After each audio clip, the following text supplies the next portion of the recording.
कधी कधी आपण मनात विचार करतो की आपण लोकांसाठी एवढं सगळं करून सुद्धा लोक आपल्यासोबत वाईट का होतात.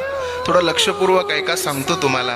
काय झालं बघा, एका ओढ्याच्या काठाला एक विंचू होता. विंचवाला तो ओढा पार करायचा होता, परंतु पाण्याचा वेग जास्त असल्यामुळं त्याला ओढा पार करता आला नाही. त्याच ओढ्याच्या बाजूला एक बेडक बसलेला होता.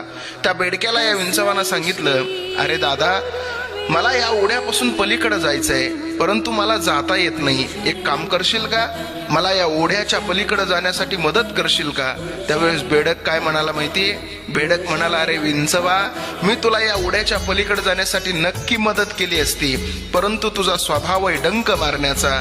तू मला डंक मारलोस तर मी मरून जाईल.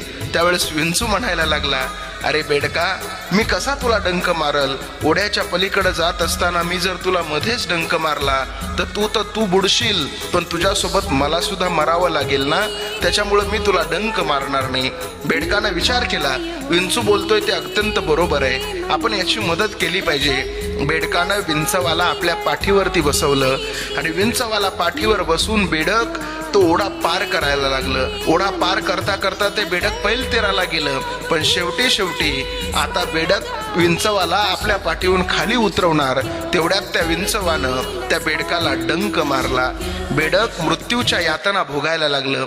शेवटी मृत्यूच्या यातना भोगत असताना त्या बेडक त्या विंचवाला म्हणायला लागलं, का रे विंचवा, मी तर तुझी मदत केली आणि तू मदत करत असताना म्हणला सुद्धा होता, मी का तुला डंक मारू, आणि शेवटी मला तू का डंक मारलास. त्यावेळेस विंचू म्हणला, अरे बेडका, माझा स्वभावच आहे डंक मारण्याचा आणि तो कधी काही केल्या बदलत नाही. अर्थात आपल्या जीवनामध्ये आपण लोकांसाठी कितीही चांगलं कार्य करा, पण ती माणसं आपल्याला नावं ठेवल्याशिवाय राहत नाहीत. आपण एखाद्याचे 100 कामं चांगले करा आणि एक कामासाठी आपल्याकडून टाळाटाळ होऊ द्या, त्या 100 कामावरती पाणी फिरल्याशिवाय राहत नाही. म्हणून डंक मारणाऱ्या माणसांपासून नेहमी सावध राहा.